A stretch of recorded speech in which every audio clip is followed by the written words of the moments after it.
experienced underwater camera crew to take on the dangerous task of filming Nile crocodiles under the papyrus beds of the Okavango Delta.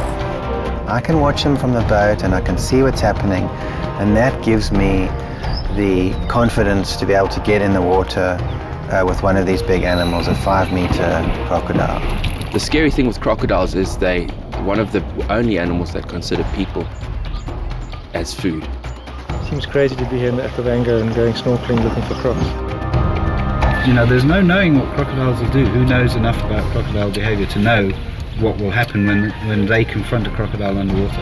I don't know. People diving with crocodiles in the Okavango, it's a really, really scary thought.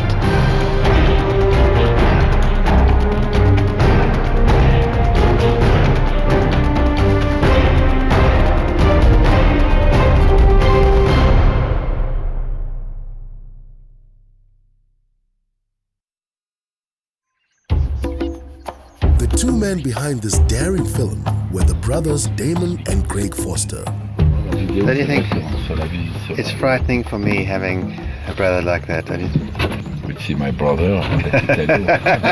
Maybe it's not so bad. It's a bad head.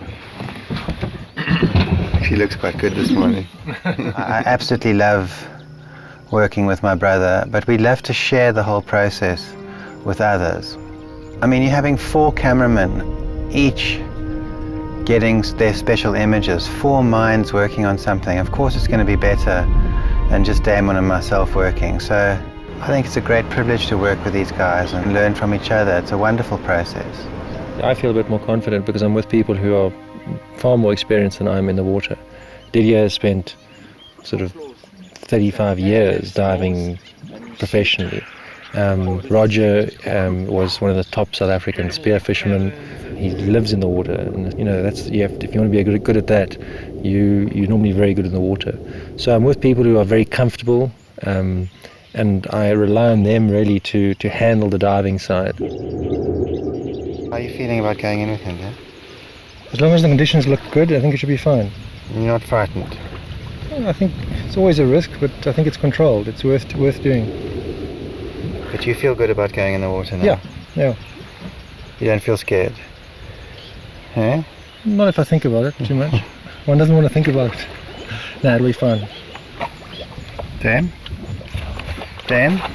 First time in the water with a big boy. How are you feeling? I just hope it'll be a second time. You feel okay there? Yeah, no, it'll be fine. Be careful, eh? Yeah. Don't go too close. Just keep on the back. Keep away. How do you feel? Seriously? No, it should be fine. You don't feel frightened? No, it's exciting.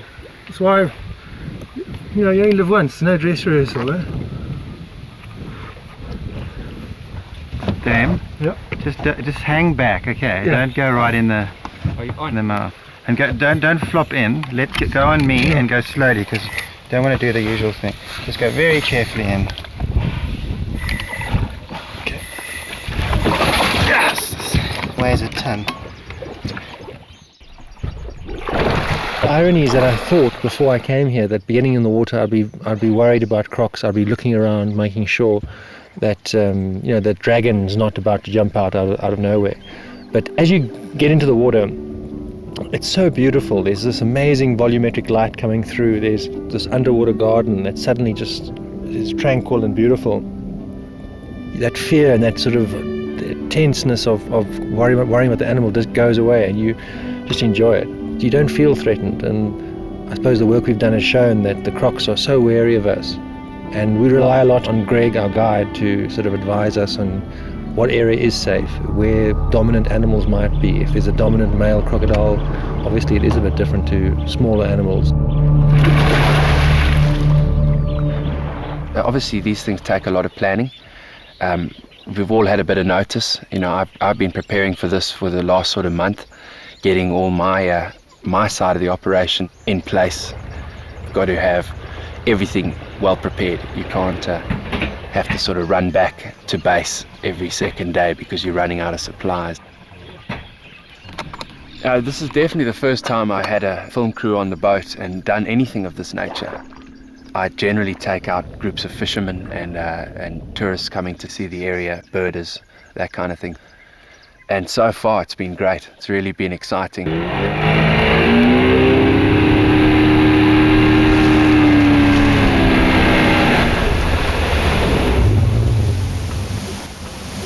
Professional. Hey, Well done. you miss 1 meter, you could have done it, huh? Hey, 1 meter to go. Greg had to break through those kind of blockages in the papyrus, and that was quite a bit further up, and that's now starting to drift down downstream, which is quite interesting. I want to go down on it. I can? 100 kilos of range.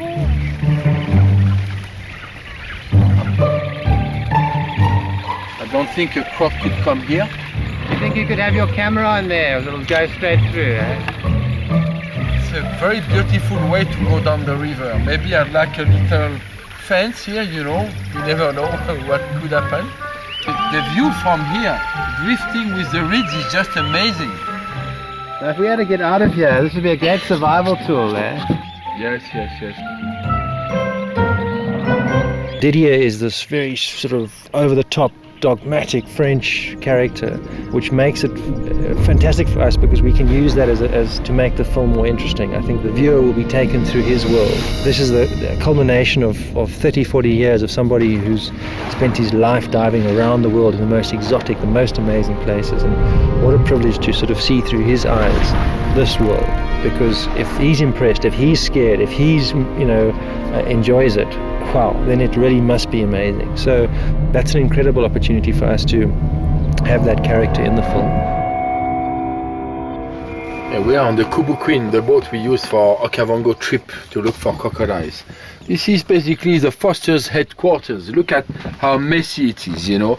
Someone made the bed today, which is obviously a premiere.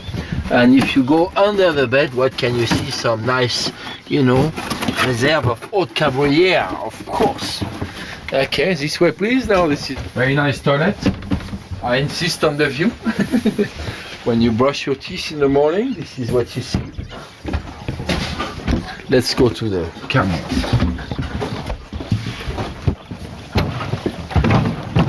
Diving gear, camera gear. One HD camera, one Super 16, and one HTV camera for like making off and quick action. It was a huge mission getting the equipment here. Some came from France, some came from 2 places in South Africa. We've got, I think it's 8 cameras. We've got 3 specialized underwater rigs, all designed to do different things. We've got a miniature high definition camera on a pole with a control unit at the top that we can go under the surface without diving. We have 3 topside cameras, each designed for different things. We have a camera that films very well at night. So we've got this incredible array of equipment and a magnificent setting. This has given me a whole new inspiration to produce, I think, something that can be very special. To handle logistics and aerials, they called upon a long-standing friend, Mike Holding. A filmmaker who has made this unique delta his home. Whenever anybody wants to come and film in the Delta, we try and help out. We've obviously spent a lot of years here, so they're quite good advice, hopefully. And so we do, as well as shooting our own stuff, we help facilitate other people's films whenever they come. The bottom line is about promoting the Okavango in some form or another. We need to conserve the place. We need to draw, worldwide attention to it. So the more people that are here making good films about the Okavango, the better. It's great. I encourage everyone to. See how much movement there is in this mount. Sony mount. If you're listening, Sony, you should have redesigned this 20 years ago. Why is the camera upside down? Simply because we can't mount it the other way up. There's not enough space.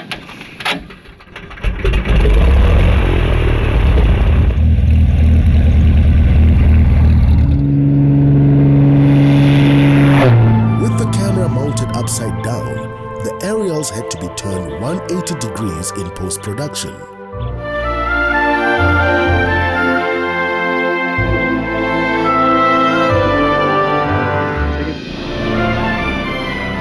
Back on the ground, the team constantly reviewed and planned scenes. Check your teeth. That's his front door. Amazing he's thinking of these shots while that bloody thing is there. That's amazing to me.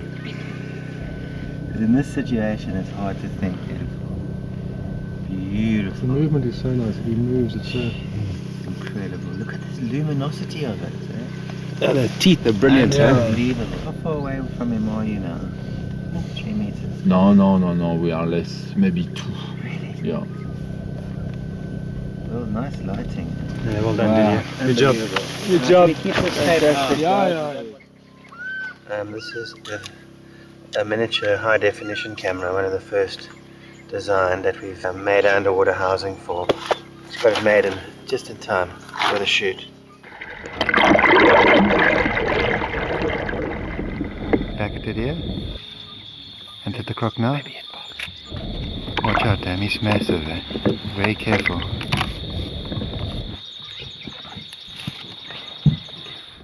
Don't touch him, don't touch him.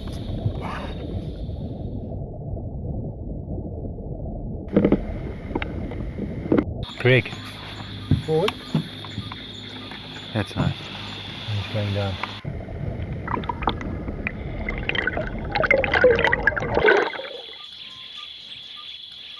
Gone. Gone, he's gone. He's like sweeping and floor. Are you cleaning the pool? But this is the way you do, no? And you did exactly the same movement, no? Money joke is very good. He did very well. I don't know why you guys are laughing. Wait, hold on. This strange, I did, yeah? Yeah, it's amazing. I never saw that before. Maybe he was ambushing us. It's going to be a big moment to see tonight if we get in the water at night time. I think they're the limits, and that's probably the limit. But it's a beautiful. We're lucky. We've nearly drowned some equipment, but we managed to get it going again. It seems to be working. We've got. I'm looking down at about 5 cameras, and so we got the toys. 8. A nighttime shoot here can be very tense. It's when the crocs are most active. Why don't just you and Roger go in? Say again? Cannot you and Roger take the light? No. I need. You. Attends. To film him, we need an extra person. Yeah. To film, we need. No, I need. No. Let's go because for your outside shot or what? For everything, yeah. We balancing, trying to make the film, and he's trying to just get a shot. So it's our motive, our goal is slightly different, and we just need to try and encourage him to do a little bit what we want to try and make those scenes work. Hey, We'll just do our best. what does work for you does not work for me. Yeah. It's always the same rule. So We'll make it work, guys. Don't worry. we'll make it Yeah, we'll make it.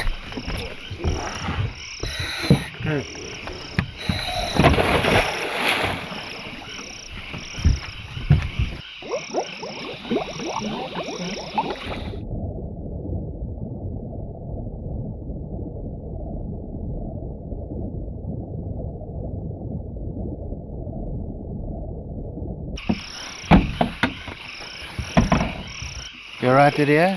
yes, How was it? it was shitty. Sorry, but it was shitty.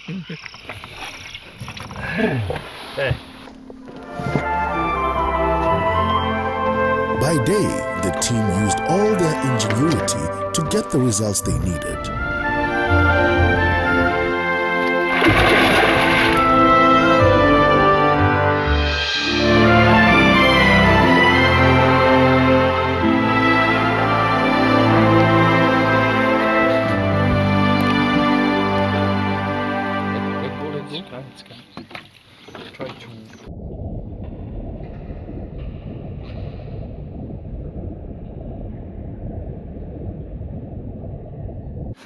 A-class. A-class. Well done, Didier.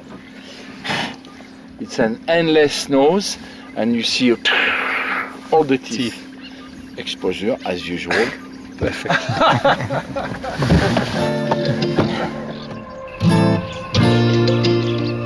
It wasn't just the animals, but the spirit of the Delta, which Craig and Damon wanted to capture. Foster one, come in for Joko, Yeah, that's good. Stop there. Be nice. Nice. Can't you come around more, Craig? It's an awesome shot from here. It's almost worth you coming around. They must come around where they were. Just you got to act. This is the shot. I'm telling you now. I'm going wide, Craig. Okay. I'm wide. I'm going to be wide. I'll do both. I'll get both. Both get both. Try not block yourselves. If you can keep yourself separate, it helps. Try not block yourself so it can be separate. If you Separate yourself just so we can see the silhouette. Mine's total silhouette, sort of with the sun behind, and glinting golden water. Okay, beautiful guys. You can come back. Thanks. What's your shower like, Didier? I know it's the best time of the day is a hot shower after one day in that cold water.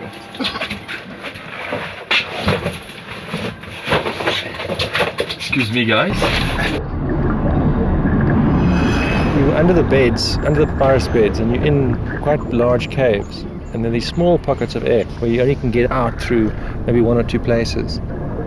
As you move through it, sediment from the bottom and the top sort of comes together in clouds, and in seconds, suddenly your visibility goes from 10, 20 meters to nothing. You can't even see the strong light in front of you. Didier's personality doesn't change underwater. He almost gets more flamboyant and French and dogmatic, and he was quite persistent on going in, and we got separated and we came up in the wrong hole, and now we had to find our way back to the correct hole where the boat was.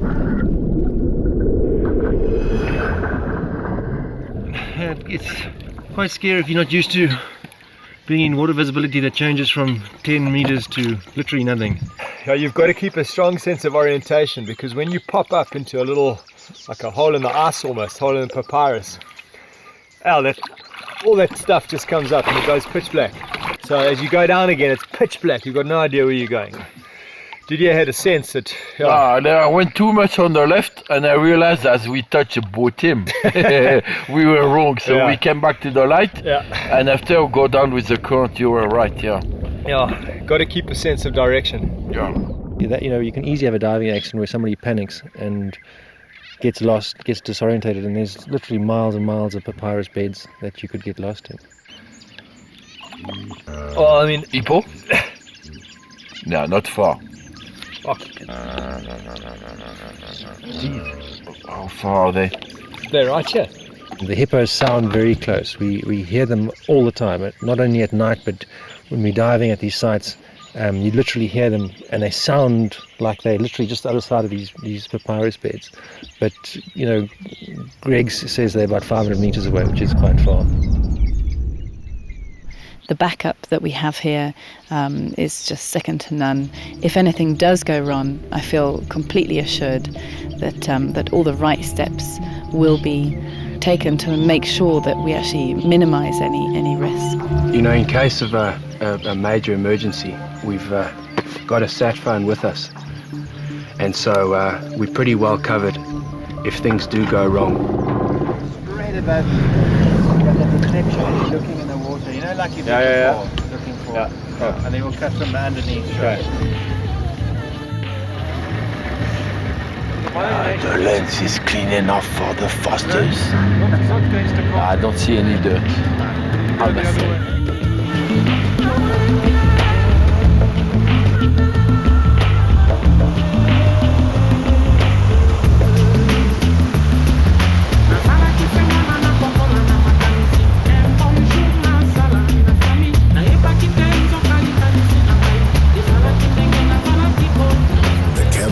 Survived, but it was touch and go. You had two hairy moments. Yeah. I wasn't concentrating for a second and nearly took Didier's head off with the camera. Luckily he ducked for me. For the record, it was only 6 inches. Well, yeah. I think the main thing is we didn't manage to dip it in the water. But you almost We've been flying this thing right over the water. We didn't manage to do what? I saw it dip in the water. A little bit. Did you dip it in a tiny bit? Just the cable. Yeah. Just a little bit. Just a little bit.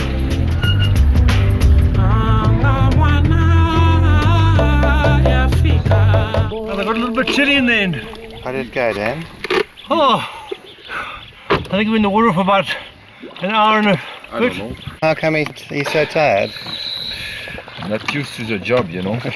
Those youngsters must learn the job. Did you get what you wanted then? We'll see, huh? Well, I'm sure Didier will correct us if we're wrong. Masterclass coming up. He has a way of... How far did you go in? It seemed like we got to Namibia. We hit the border post and came back. Deep inside there. Yeah. It's like planet Xenon. Oh, it's amazing, eh? 400 light years from Earth. A green nuclear haze has taken over the silent world. You go under these vast beds and the roots are hanging and there's like 3 foot of sediment that just basically overtakes one, and you're suddenly in this cloud of dirt that just dissipates and this green glow comes back and you've got this Frenchman raging around you. It's pretty chaotic. What was it like out in there? Like usual. Today we are not on the moon to be serious. We are hungry. We have no more food on the boat. This guy is desperate not to hold anymore. He wants to go fishing. Fishing, you know. And you ask me what was on the... But who cares? But we want to eat. Your brother is happy. Look at his smile.